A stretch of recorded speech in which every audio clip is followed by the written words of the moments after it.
Quand un adieu s'envisage. S'il m'arrivait un jour, et ça pourrait être aujourd'hui, d'être victime du terrorisme qui semble vouloir englober maintenant tous les étrangers vivant en Algérie, j'aimerais que ma communauté, mon Église, ma famille, se souviennent que ma vie était donnée à Dieu et à ce pays. Qu'ils acceptent que le maître unique de toute vie ne saurait être étranger à ce départ brutal. Qu'ils prient pour moi. Comment serais-je trouvé digne d'une telle offrande?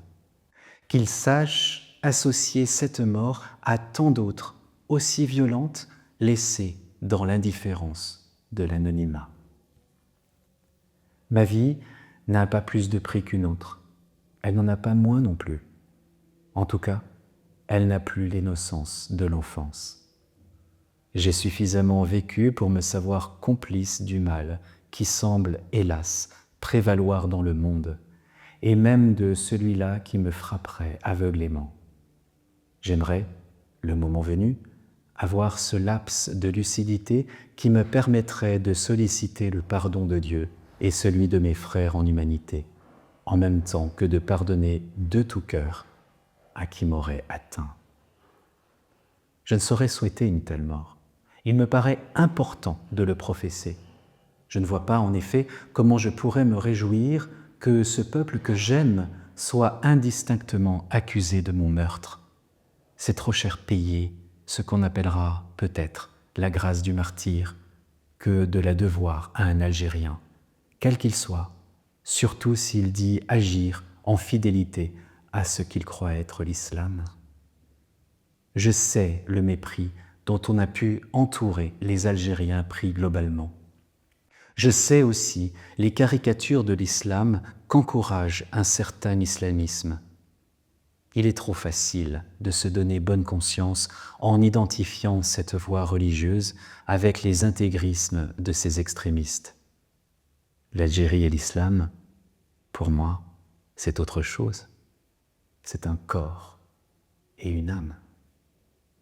Je l'ai assez proclamé, je crois, au vu et au su de ce que j'en ai reçu, y retrouvant si souvent ce droit fil conducteur de l'Évangile appris aux genoux de ma mère, ma toute première Église, précisément en Algérie et déjà dans le respect des croyants musulmans. Ma mort, évidemment, paraîtra donner raison à ceux qui m'ont rapidement traité de naïf ou d'idéaliste, qu'ils disent maintenant ce qu'ils en pensent. Mais ceux-là doivent savoir que sera enfin libérée ma plus lancinante curiosité.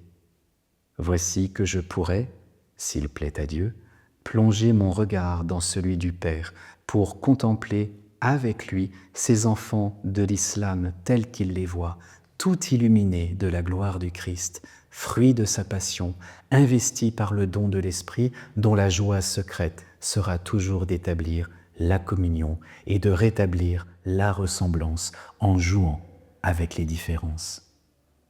Cette vie perdue, totalement mienne et totalement leur, je rends grâce à Dieu qui semble l'avoir voulu tout entière pour cette joie-là, envers et malgré tout.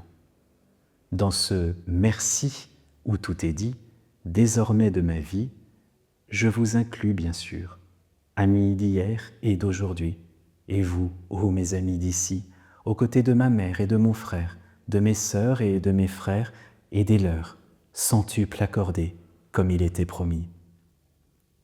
Et toi aussi, l'ami de la dernière minute, qui n'aura pas su ce que tu faisais. Oui, pour toi aussi, je le veux, ce merci et cet adieu envisagé de toi.